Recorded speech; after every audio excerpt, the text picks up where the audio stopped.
ఎందుకు మత్స్యకారుల కోసం హార్బర్ కోసం కేటాయించిన భూములు డిఫెన్స్కి ఎందుకు కేటాయించాలి? సాగర్ డిఫెన్స్కి ఇది నేను అడుగుతున్నాం.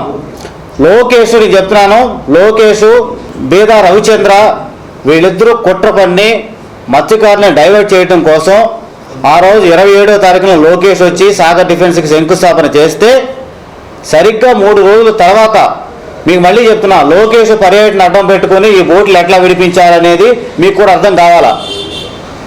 లోకేష్ పర్యటన వచ్చిన తర్వాత 144 సెక్షన్ పెట్టాము, మీ హార్బర్ దగ్గరికి మత్స్యకారులు రావడానికి వీల్లేదని చెప్పి స్థానిక మత్స్యకారుని హార్బర్ వైపు రానివ్వకుండా కట్టుదిన భద్రత ఏర్పాటు చేశారు. వచ్చిన వాళ్ళ మీద కేసులు కడతామని చెప్పారు.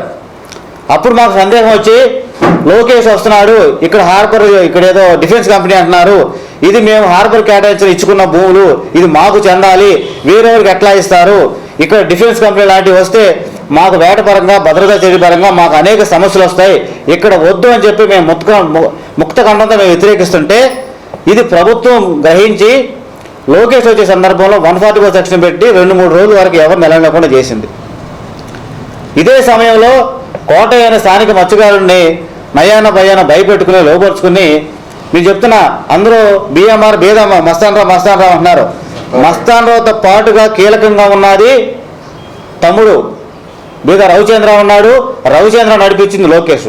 కావాలంటే మీరు ఇప్పుడు సత్యహరిచంద్ర పలుకులు పలికే ఈ నాయకులు, ఈ సోదరులు ఉన్నారు కదా, మీరు నిజంగా మీరు సత్య ప్రమాణాలు చేసేవాళ్ళు అయితే లోకేష్ పర్యటన సందర్భంలో ఒకరోజు ముందు బోట్లు జరిగిన సందర్భంలో లోకేష్ ఫోన్ నెంబరు బీదా రవిచంద్ర బీదా మస్తాను ఈ ఫోన్ నెంబర్ మీరు పరిశీలించండి, డేటా బయట పెట్టమని చెప్పండి. నేను రాజ్యసభ నుంచి నేను తప్పుకుంటా అని చెప్పిన పెద్ద మనిషి మీ ఫోన్ నెంబర్లో డేటా ఎందుకు బయట పెట్టరు? మీరు ఖచ్చితంగా చెప్తున్నా, మీరు మత్స్యకారులను నాశనం చేయాలనే ఉద్దేశంతోనే కంకణం కట్టుకుని ఉన్నారు. లేకపోతే లోకేష్కి అసలు ఏం అవసరం? 26,000 ఎకరం సేకరించిన చంద్రబాబు నాయుడు అమరావతి కోసం 300 ఎకరాలు డిఫెన్స్ కంపెనీ కోసం కేటాయించలేడా?